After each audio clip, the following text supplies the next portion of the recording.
Today, you can open this in 3 seconds.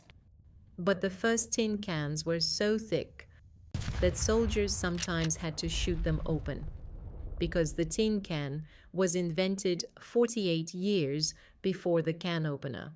It is one of the most absurd design oversights in human history, and it nearly poisoned an entire Arctic expedition. In the 1790s, the French government faced a crisis that no general could solve with a cannon. Armies were starving, salted meat spoiled, bread turned to stone within days. The French government offered a prize of 12,000 francs to anyone who could solve it. That was a life-changing sum. They needed a way to stop food from decaying permanently. The man who solved it was not a scientist or a soldier. He was a chef. Nicolas Appert, a Parisian confectioner, spent 14 years experimenting in his kitchen. His discovery: seal food inside glass, then boil it. It works perfectly. But glass shatters in a war zone. Glass freezes in the Arctic. Glass is not a weapon-proof container. Enter the British upgrade.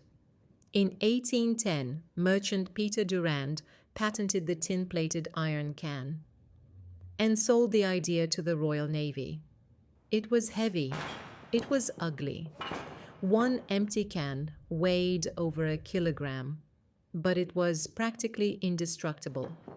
For the first time in history, you could ship cooked food across an ocean, through a desert, into a frozen wilderness, and it would arrive intact. There was just one problem. Nobody thought to include a way to open them. The official instruction on early British Army rations literally read, "Cut around the top with a chisel and hammer." For decades, hungry soldiers used bayonets, knives, and rifle butts. The metal often won. Imagine surviving a brutal 12-hour battle. You are cold, exhausted, and starving. The only food available is sealed inside this iron vault. You have a bayonet, you have a rifle. You have absolutely no idea how this ends. What would you actually do? Let me know in the comments. The iron can did not just feed armies, it opened the frozen ends of the earth. In 1845, the Royal Navy sent Sir John Franklin with 2 ships and over 100 men to chart the Northwest Passage through the Canadian Arctic. Their provisions included thousands of tin cans, sealed with lead solder, a substance we now know is acutely toxic. Neither ship ever returned. All 129 men perished. One controversial theory, supported by forensic analysis of recovered remains, suggests that chronic lead poisoning from the solder may have accelerated cognitive decline in the crew. The food that was meant to save them may have been quietly destroying them from the inside.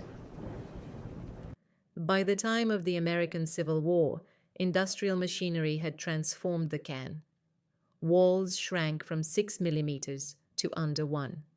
Mass production had arrived, and in 1858, 48 years after the can itself, an American inventor named Ezra Warner finally patented a dedicated can opener. The problem was solved. It had taken half a century. What followed was the birth of global food logistics. Armies could march further, ships could sail longer, cities could be fed through siege and winter alike. That sound, 3 seconds, no tools, is the end result of 2 centuries of war, starvation, Arctic disaster, and industrial revolution. The same military problem that nearly poisoned Arctic explorers is now sitting quietly in your kitchen cabinet. Hidden history, hiding in plain sight. If you found this useful, subscribe. Next time, we're looking at another object you use every day that has a far darker past than you think.